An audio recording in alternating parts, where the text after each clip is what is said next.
Comment développer son mental, les méthodes qui fonctionnent, partie 1, c'est ce que l'on va voir dans la vidéo d'aujourd'hui.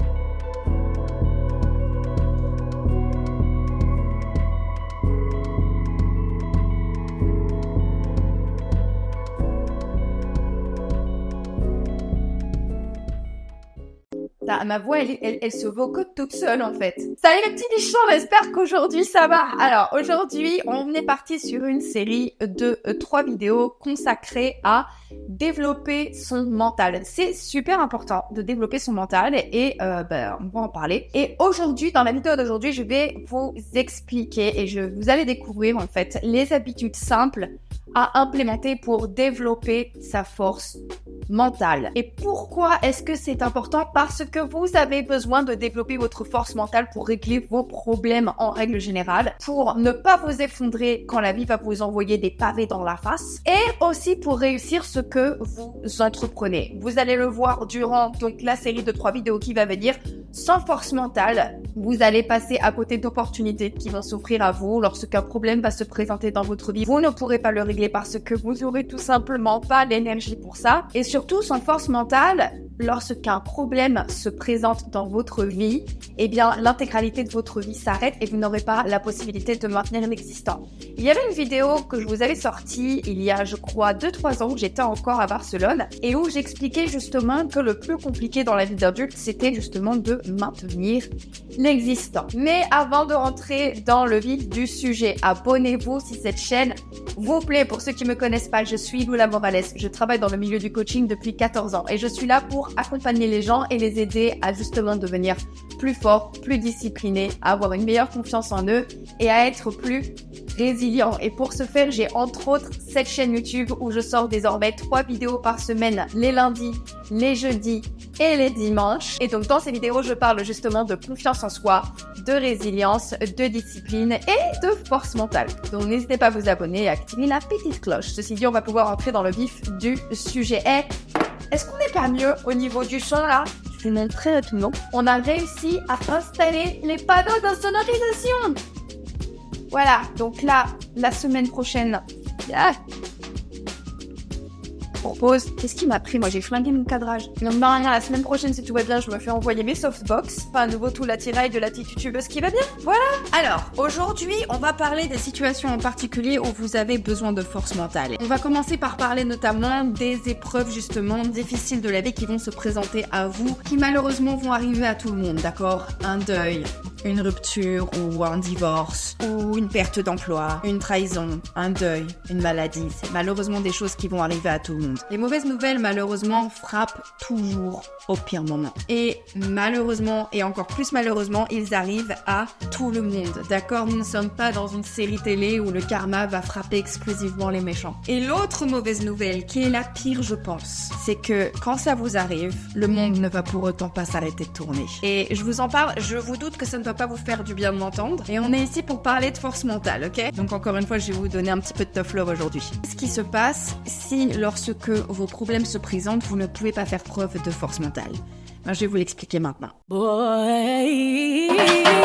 Si vous ne faites pas preuve de force mentale, eh bien, aux problèmes qui sont déjà bien assez difficiles, vont s'ajouter d'autres problèmes et de 2 manières différentes. Tout d'abord parce que vous n'allez pas être en mesure de tenir vos responsabilités, celles duquel malheureusement vont dépendre votre survie, ok? Votre travail, vos finances, le fonctionnement de votre foyer, etc., etc., etc. Vous n'allez malheureusement pas vous sentir capable de vous rendre au travail et bien sûr, personne ne s'attend à ce que vous puissiez vous présenter au boulot le jour où vous venez de perdre un proche, ou le jour où on vous annonce une maladie grave, ou le jour où vous avez eu un grave accident de voiture. Mais malheureusement, et tous les gens qui ont des enfants vous le diront, le pire quand on est parent et quand on a des enfants, c'est que quoi qu'il arrive dans notre vie, pour eux, on doit continuer à fonctionner. Parce qu'ils ont besoin de manger, ils ont besoin de s'habiller, ils ont besoin d'aller à l'école et ils ont besoin d'avoir un toit au-dessus de leur tête. Eh bien, j'ai une nouvelle pour vous, mes petits bichons. Vous aussi, vous avez besoin de ces choses-là. même si quelque chose de terrible vous arrive. Quoi qu'il arrive dans votre vie, votre loyer ou votre crédit pour le logement doit être payé. Vous devez vous alimenter, vous devez vous aussi avoir un toit au-dessus de vos têtes, vous devez vous aussi vous habiller et dormir. Et si vous devenez faible parce que vous ne mangez pas, si vous perdez votre job parce que vous ne vous présentez pas au travail, si vous perdez vos proches parce que vos émotions prennent le pas et que la colère et le manque de maîtrise vous fait dire des choses atroces, qu'est-ce qui va se passer? Eh bien, vous allez rajouter des problèmes aux problèmes. L'autre problème va venir de vos stratégies de coping. Les bouleversements émotionnels sont les moments les plus prompts à choper une addiction. Par ailleurs, on parlait de victoire personnelle et du fait que j'étais assez contente. Deuxième petite victoire personnelle à partager avec vous aujourd'hui. Récemment, je me suis fortement engueulée avec une personne qui m'est chère et je me suis retrouvée très frustrée, très triste, très en colère et avec sous la main des clopes. Et là, j'étais dans ce bureau d'ailleurs et j'ai fait pause. J'ai, vous le savez, arrêté de fumer il y a 4 mois et les cigarettes étaient littéralement dans la pièce d'à côté. Je me suis dit, ok, si tu fumes maintenant parce que t'es énervé, ça signifie que tu réintègres le tabac comme stratégie de coping. Et donc, tu retombes dans l'addiction. Et moi, j'aime pas avoir des addictions. Je pense qu'elles sont des chaînes à mes pieds. Mais si tu tâches de te calmer toute seule, en allant courir, en pleurant un bon coup, en écrivant sur ton journal intime, je sais pas, tu vas conserver ta fierté et tu t'en voudras moins et tu pourras continuer à dire que t'as arrêté de fumer. Eh ben, j'ai pas fumé.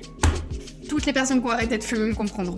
Parce que mon expérience m'a appris que dans les moments compliqués, les stratégies d'apaisement que tu utilises seront plus promptes à devenir des habitudes. Mais du coup, qu'est-ce qu'on fait pour cultiver la force d'affronter les événements sans que notre vie s'effondre et sans tomber dans la coque, les films pour adultes et le monde digé la parole? Bah, c'est ce qu'on va voir dans la suite. Une première solution. Celle que je vais vous donner aujourd'hui. Elle va énormément vous aider, croyez-moi. Et plus vous démarrez tôt, mieux ce sera, la pratique de la méditation. La méditation va vous aider à rester ancré dans le présent. Surtout lorsque vous serez justement tenté de fuir avec des stratégies d'apaisement qui, à terme, vont causer plus de problèmes que de bienfaits. S'asseoir avec ces problèmes, les regarder en face et accepter qu'ils fassent leur place dans notre tête, c'est le meilleur moyen de vivre avec l'inconfort. Une autre méthode qui marche très bien, je pense que là je ne vous apprends rien, le sport. Le sport est un excellent moyen de gérer ses émotions. Tout d'abord parce que dans un premier temps, il permet de calmer les signaux de stress physique. Et donc ensuite, une fois que ça c'est fait, vous allez pouvoir garder une certaine clarté d'esprit. Et si vous avez l'impression de manquer de capacité pour regarder vos problèmes en face, vous n'avez pas à les affronter tout seul. Vous pouvez me contacter en cliquant sur le lien qui figure en barre d'infos ou en commentaire épinglé. Vous cliquez, vous prenez directement rendez-vous avec moi et on peut en parler. Et pour la suite des conseils, ça se passe dans la vidéo à venir jeudi. En attendant, je vous embrasse, prenez soin de vous et comme d'habitude, n'oubliez jamais que si une petite quiche comme moi y arrive, tout le monde peut y arriver.